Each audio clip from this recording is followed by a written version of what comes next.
좀 이야기를 나눠보겠습니다. 안녕하세요, 의원님. 예, 안녕하세요. 예, 대통령의 발언은 어떻게 생각하십니까? 예, 저는 지금 이 남북관계 현 상황에서 이제는 대통령이 그 정도의 발언을 저는 해야 된다고 생각합니다. 그 정도는 해야 된다.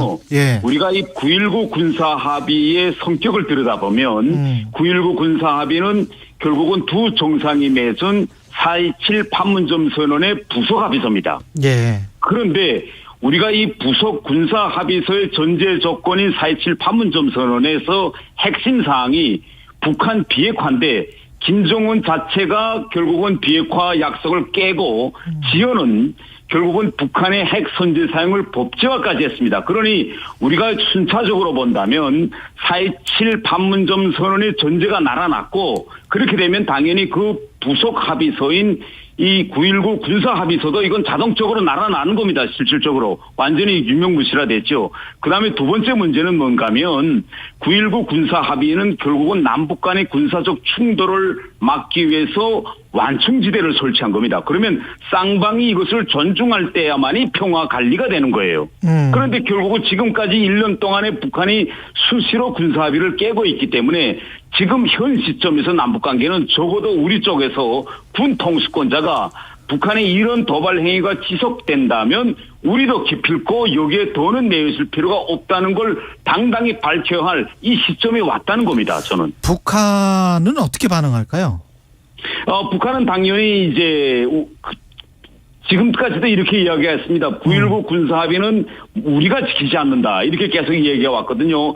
지난번에 미사일 같은 경우에도 저들이 먼저 우리 울릉도 앞에다 쏘고 후에 말하는 거는 우리가 먼저 군사훈련도 하고 9.19 군사합의도 약속을 지키지 않아서 북한은 그에 대한 대응 조치를 했다. 이렇게 지금 완전히 역전해서 이야기하고 있기 때문에 저는 북한의 명명백백이 현 9.19 군사합의를 위반하고 이걸 지금 도발을 계속하는 이 책임은 북한으로 오고 있다는 걸 저는 명백히 북한에 알려야 할 시점이 됐다고 생각합니다. 예. 그런데 제가 이제 어떻게 대응할까요라고 말씀드렸을 때는 북한이 또 도발을 그러면 할까요? 이거를 좀 물어보고 싶었는데요. 그러니까 가령 이제 우리 영공이나 영토를 침범하는 가령 무인기를 또 보낸다든가 그런 식의 도발을 또 할까요? 이렇게 이제 대통령이 당연히 또 합니까? 70년간 남북 간의 합의서가 정말 좋은 합의서가 정말 많이 채택됐습니다. 그런데 그러한 합의서가 채택될 때는 기대감이 대단히 많았는데 뒤돌아보면 북한이 다 깨버렸어요. 그래서 저는 이번 9.19 군사합의도 북한이 지키리라는 담보는 없다고 봅니다. 그렇군요. 그러면 북한 지금 어제 그 북한 리용호 전 외무상이 처형됐다. 알고 보니 뭐 지난해 처형됐다. 일본 요미우리 신문이 보도를 했던데 이게 리용호 전 외무상 같은 경우가 대표적인 협상파 아닙니까? 네, 그렇죠. 그러면 리용호와 외무성 관계자 4-5명이 지금 처형됐다면 요미우리 신문이 맞다면 그러면 이게 북한이 뭐 어떻게 돌아가고 있는 거예요? 협상파들은 다 없애고 뭔가 주전파 쪽으로 가고 있는 겁니까? 어떻게 보십니까, 이거는? 네, 저는 일단 우선 어제 이 요미우리 신문의 보도의 사실 여부 이걸 확인해야 되겠는데 이 지금 시점에서 우리가 이걸 확인할 수 없는 그런 보도 자료다라는 걸 서두에 말씀드리고 그리고 지금 북한이 최근에 있었던 이러한 상황을 들여다보면 좀 여러 가지 심각한 상황이 있었던 것만은 사실입니다. 우리가 다 알고 있는 것처럼 하노이 회담이 결렬됐죠. 그래서 2019년에 북한 외교가에서는 이에 대한 전면적인 조사가 진행됐습니다. 그 조사 결과로 2019년 12월 당 전원회에서 이영호뿐만 아니라 이영호와 동선상에 있는 당 국제부장이었던 이수용도 같이 전격 교체가 됐습니다. 그래서 2019년에 그러면 하노이 회담 결렬 이후에 북한 외교가에서 어떤 일이 있었는가를 우리가 좀 아는 것이 필요한데 하노이 회담이 2월 달에 결렬되고 김정은이가 북한에 돌아와서 3, 4월 2달 동안 1차적으로는 미국과의 협상 파트를 들여다봤습니다. 여기서 어떤 하자가 없었느냐. 그래서 그때 1차적으로 하노이 회담에 직접 관여했던 사람들이 다 이제 결국은 문책성 인사를 당해서 지방으로 나갔고 그때 당시로서는 이용호는 건재했어요. 그래서 4월 달에 김정은이 러시아 방문을 갈 때 김정은을 측근해서 보좌했거든요. 예. 그래서 1차 조사에서는 견디었는데 하반년에 들어가면서 북한에서 2차, 3차가 조사가 진행됐는데 2차, 3차는 협상 파트가 아니라 주로 경호와 의전 부문을 들여다봤습니다. 그런데 들여다보니 엉망인계였지 또 여기서. 뭐 가령 예. 북한은 일반적으로 최고 존엄이 해외에 나갈 때 예. 사전에 공개하지 않습니다.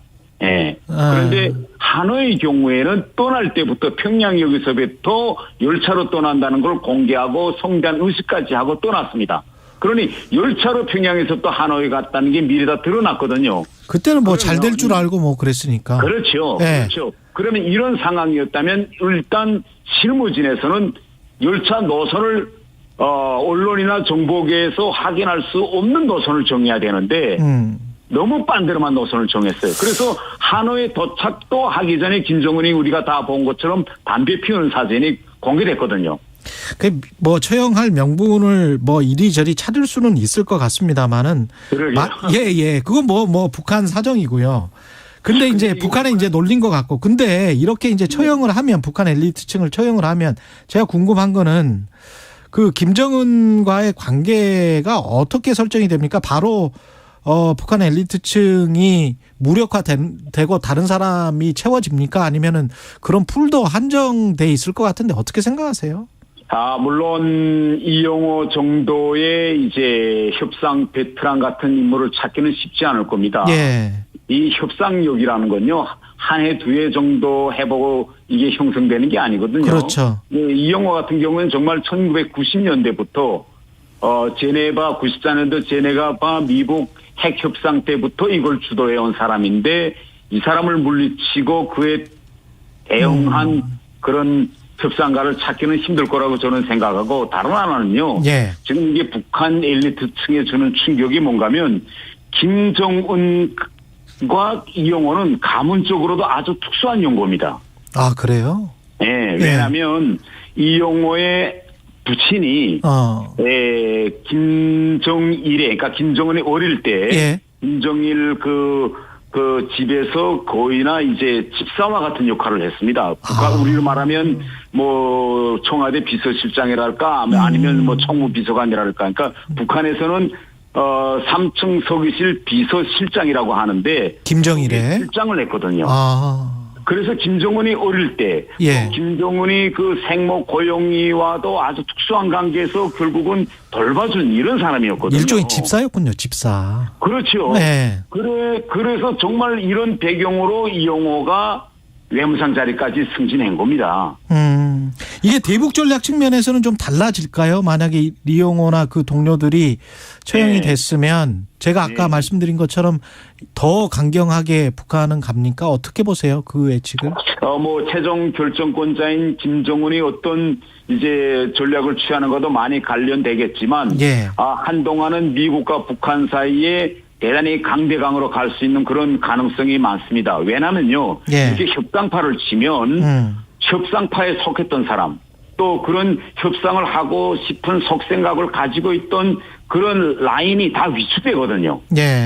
이런 효과가 있기 때문에 한동안은 이제 미국 간의 관계가 쉽게 풀리지 않을 그런 이제 상황입니다. 지금 상황이 지금 말씀하신 대로 이제 북한도 아주 강하게 나오고 있고 우리 정부도 거기에 대응할 수밖에 없는 상황이다 이렇게 말씀을 하신 거잖아요. 근데 이제 야당에서는 한반도에서 전쟁이 일어날 가능성을 열어두는 것이냐 그렇게 되면은 이게 국민을 위한 결정이냐 이렇게 이제 비판을 하고 있잖아요. 이렇게 서로 전쟁 쪽으로 가는 방향으로 지금 가고 있다고 일단 보시는지 그리고 그 방향이 맞다고 보시는지. 저는요. 현 시점에서 한반도에서 전쟁이 일어날 가능성은 저는 대단히 낮다고 봅니다. 대단히 낮다. 이제 지금까지 우리가 남북 관계를 들여다보면 이렇게 긴장 상태가 이제 올라가고 내려가는 이런 패턴을 거듭했습니다. 그런데 일각에서는 이런 표현을 쓰더라고요. 최근 남북 관계가 최악의 상태다. 뭐 최고의 그런 최고조 악화 상태가 최고조다. 이런 표현을 쓰는데 예. 우리가 뒤돌아보면 우리가 최악이다 최고조다 할 때는 물리적으로 부딪혀야 합니다. 남북이. 뭐 연평도 사건이든 천안함 뭐 폭침 사건이든 그래서 인명 피해들이 나야 합니다. 예. 그런데 지금 아직까지는 북한이 보세요. 지난해에 70발의 미사일을 발사했지만 대부분은 북한 영 내에서 한 겁니다. 우리 쪽을 한 것이 아니고. 예, 대부분은. 예. 수사학적 위협이 많아요. 그래서 아직까지는 뭐 남북 간에 정말 총폭탄이 오가고 연평도 폭격처럼 물리적으로 사람이 죽거나 이런 상황은 아니기 때문에 예. 현 남북 관계를 그렇게 최악이다, 최고조다, 당장 정쟁 직전과 같은 이런 상황으로 묘사하는 건 전 지나치다고 생각합니다. 예. 그렇죠. 지금 당장 그런 거는 아닌 것 같은데 저도. 근데 그쪽 방향으로 혹시 가게 되는 것 아닌가 그걸 좀 염려하시는 분들이 많은 것 같아요. 북한이 항상 이 남북 관계를 악화시키면서 들여다보는 것이 있습니다. 예. 그게 뭔가면 결국은 주한 미군의 동선과 그다음에 한미 동맹을 들여다봅니다. 예. 그래서 지난 70여 년 동안 왜 한반도에서 전쟁이 일어날 것 같으면서도 일어나지 않았느냐. 예. 바로 이 주한 미군과 한미 동맹이라는 억제 기능이 있었고 예. 북한도 이걸 무시하지 못하고 있는 겁니다. 그래서 우리가 만약 주한미군이 없고 한미동맹이 없다면 뭐 전쟁이 10번도 더 일어났겠죠. 이런 든든한 평화를 지키는 이런 억지 기능이 있기 때문에 지나치게 우리 국민들이 불안해하거나 또 할 필요는 없다. 그렇죠. 예, 30초만 더. 지난번에 윤석열 대통령 한미 핵훈련 관련 발언 있지 않습니까? 예. 그건 뭐가 팩트입니까? 윤석열 대통령께서 말씀하신 건 이건 정확한 팩트에 기초한 발언입니다. 그래요? 우리와 미국 사이에 지난해 11월에 54차 한미 안보 협의회가 열렸어요. 예. 거기서 공동 성명이 나왔는데 그 공동 성명에 미국이 가지고 있는 모든 전력을 공동으로 기획하고 연습한다는 내용이 들어가 있습니다. 그리고요. 네. 지금 현실적으로 지금 한미가 그 방향으로 움직이고 있습니다. 쉽게 이야기하면 이제 올해 상반년에 이제 곧 일어날 일인데 한미 사이에 핵 전쟁을 가상한 실전 공동 작전이 벌어집니다. 가령 미국에서 핵 전략 자산, 핵 전략 폭격기가 한반도에 들어온다. 예. 하면 지금까지는 이에 대한 모든 작전을 미국이 우리하고 공유하지 않았어요. 그런데 앞으로는 어떻게 되느냐? 핵 전략 자산, 즉 전략 폭격기가 들어오면 우리 한국 공군이 동시에 출격해서 그 전략 폭격기를 호위합니다. 이게 공동 연습입니다. 예. 예. 이렇게 돼서 현실적으로 지금 그 방향으로 가고 있는데 이번에 놀란거리는 뭐냐?